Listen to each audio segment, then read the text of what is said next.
Hello there, my fellow open world gamers, Assassin's Creed and Watch Dogs fanatics. What's up? I'm Robbie with Open World Games, and I am joined with Brett from UBICENTRAL. It is good to be back. Hello, everyone. And we are going to quickly, first of all, go over some Assassin's Creed Syndicate news, and then jump straight into a lengthy discussion about Watch Dogs 2. Yes, we have not heard about Watch Dogs 2, and we really want to dive into that. But first, Assassin's Creed Syndicate news. So, me and Brett previously made a video saying that Evie gameplay will be at GamesCom. Well, this is now officially confirmed by Ubisoft, and expect this to be August 6th through the 9th, which is very, very soon. So that's going to be exciting. And then also Ubisoft released a video called Twin Assassins, which showed off real-life parkour from Comic-Con. You guys can check that out in the description below, and I may throw it in this very video so you can skip ahead to it by using the link in the description. But what else do we have, Brett, for Assassin's Creed Syndicate news?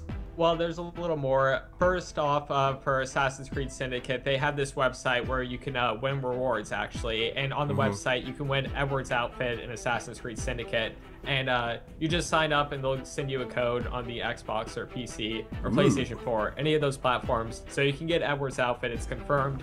And then there's also going to be Ezio's outfit appearing in Assassin's Creed Syndicate, but we don't know which version of his outfit it will be. Everyone wants Assassin's Creed 2. Yes, thank you. We do. It's like long overdue. They never include it as an additional outfit, and it's like driving us Ezio fans crazy. So that's what we really, really want to see. Yeah, and so far, no other assassins have been confirmed to be like in the game, like outfit-wise, but it's going to be likely because it's been in pretty much every Assassin's Creed game now, where they just have all of the assassins' outfits you can unlock. So you should expect that. And talking about outfits in Assassin's Creed Syndicate, why don't you talk about the base of operations? Yeah, so, you know, previously at E3 2015, I was present, I was there for one of their live streams, and I asked them, hey guys, can you tell us more about your hideouts? And they were like, no, we can't, because we have something special related to that. And that just told me that the trains would be the hideouts, and that actually ended up being correct. We will be seeing mobile hideouts for that, and it seems like you'll be able to go in there and change your outfit and do that sort of thing. I expect it to act a lot like a mobile villa.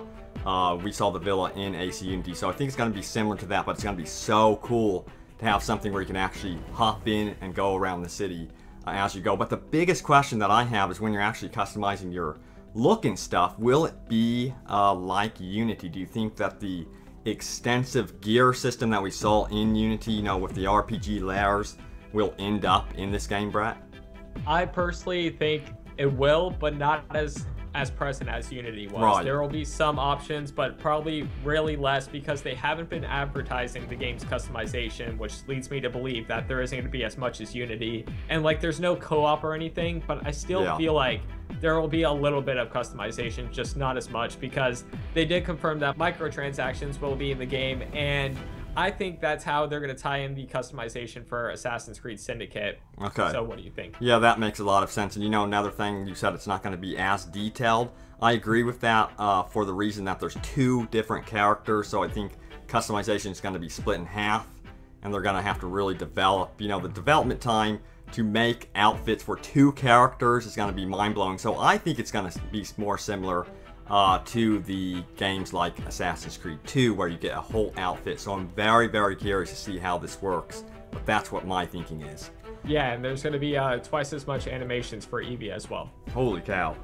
Alright, so that does it for Assassin's Creed Syndicate news. Now, on to the beefy discussion, which is going to be Watch Dogs 2. Now, Watch Dogs was completely absent from E3 2015.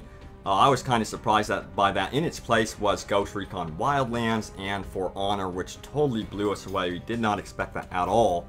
But did we want to see it? Did we want to see Watch Dogs 2?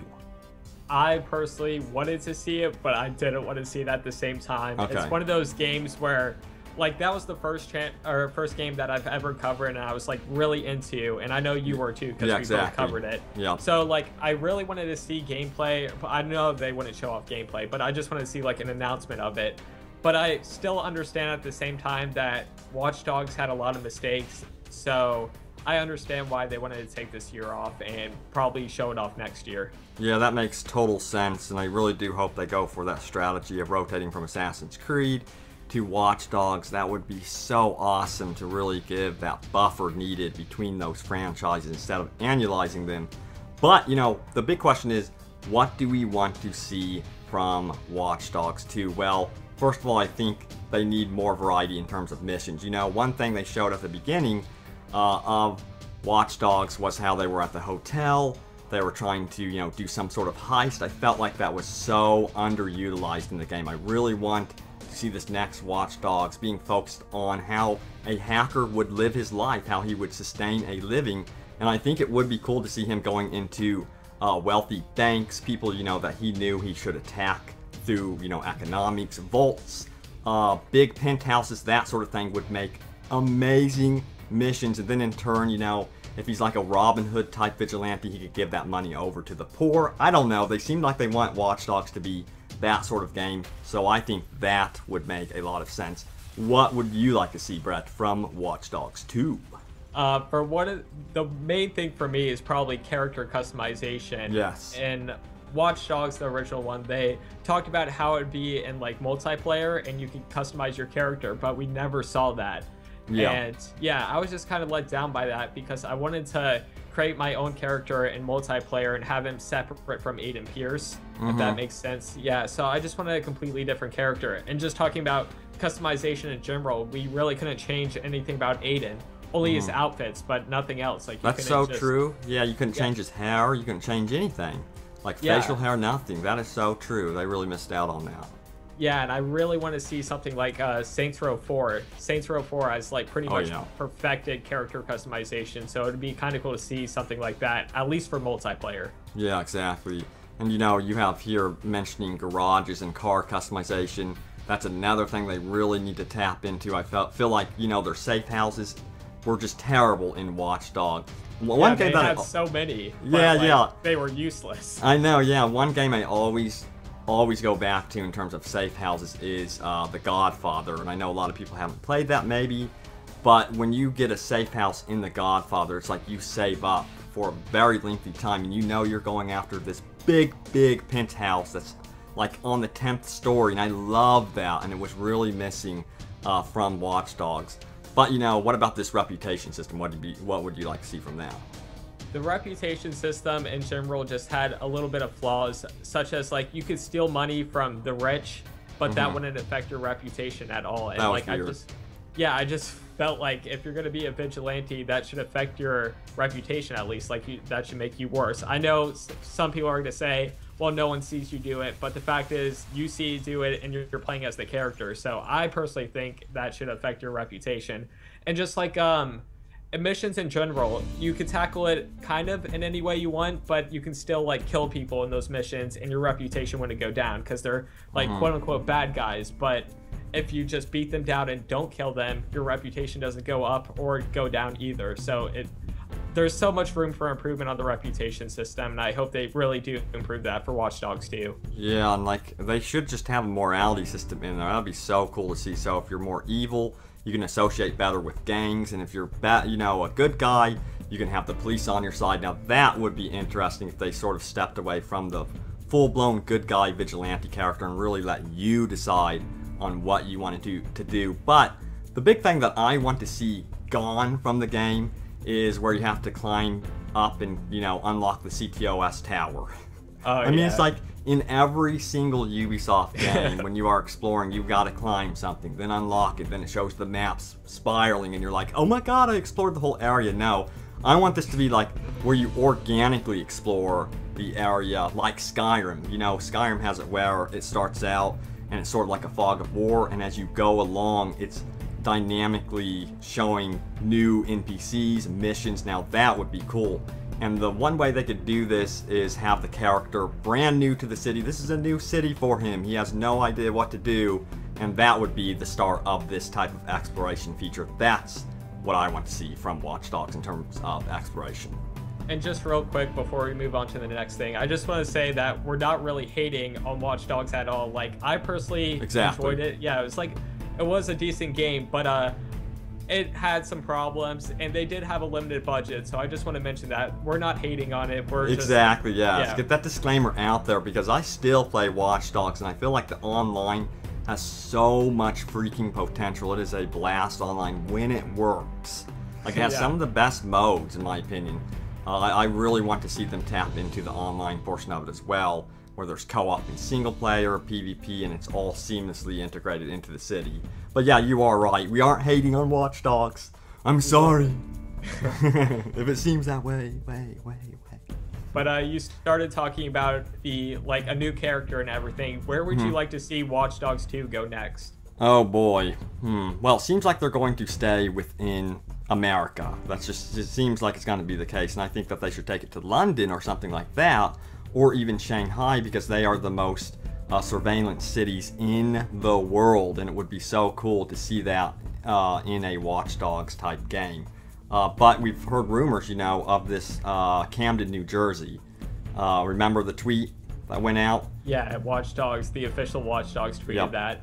Yeah, about, it has the highest crane rate in the US in 2012. They tweeted that out when Watch Dogs released around that time.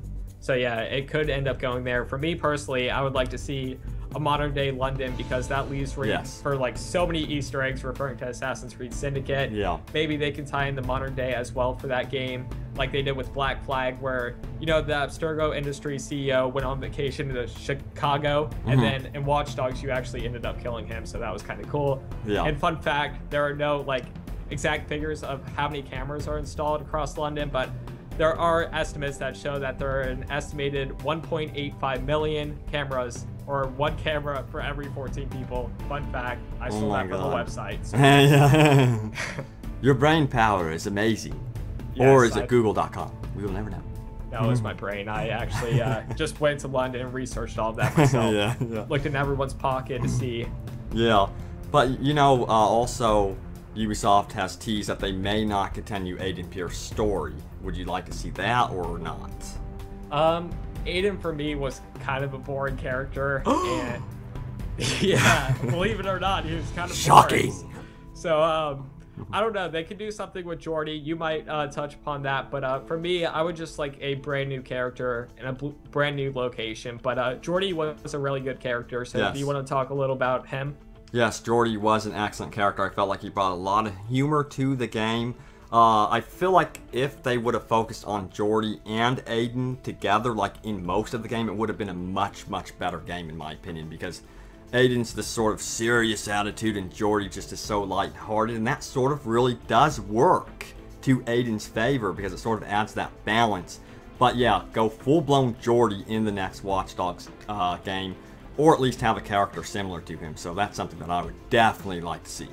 Yeah, Aiden's just like, wham, wham, my niece died. And then Jordy's like, oh, it's the pizza guy. Yeah, so Jordy's way better. Sorry. So you're telling me Aiden is not supposed to mourn his niece? That's another story. He's supposed to be hardcore and just move on with his life? What is wrong with you? Alright, I'm sorry. Yeah, but we are still really anticipating what they are doing with Watch Dogs 2. We really want to see some new things with it, and they said that this was the beginning for them, that it was sort of like Assassin's Creed 1. They were just building the basis of the franchise, and remember, for many of us, Assassin's Creed 2 ended up being the absolute best game in the series, and it'll probably happen with Watch Dogs 2. And I told you that earlier. You know how the second game is kind of the best in a lot of series? Yeah, like Halo 2, so you never know. Watch Dogs 2. Yeah, you have this huge list. It's so true. Like, people want more, then they build the features on it, then they love the second one, and then they get a little bit bored of the third one. So I think that Watch Dogs 2 could be something extremely special if they do it right. And I really do think that they will get it nailed down with Watch Dogs 2. Yeah. So guys, that does it for this discussion of all things Assassin's Creed and Watch Dogs 2. Thank you guys so much for joining me and Brett. You can find Brett in the description below. Check him out, and don't forget to stay tuned right here to Open World Games. for more open world gaming goodness. Thanks guys for watching, and say goodbye to everyone, Brett. Bye everyone. I love you. Bye!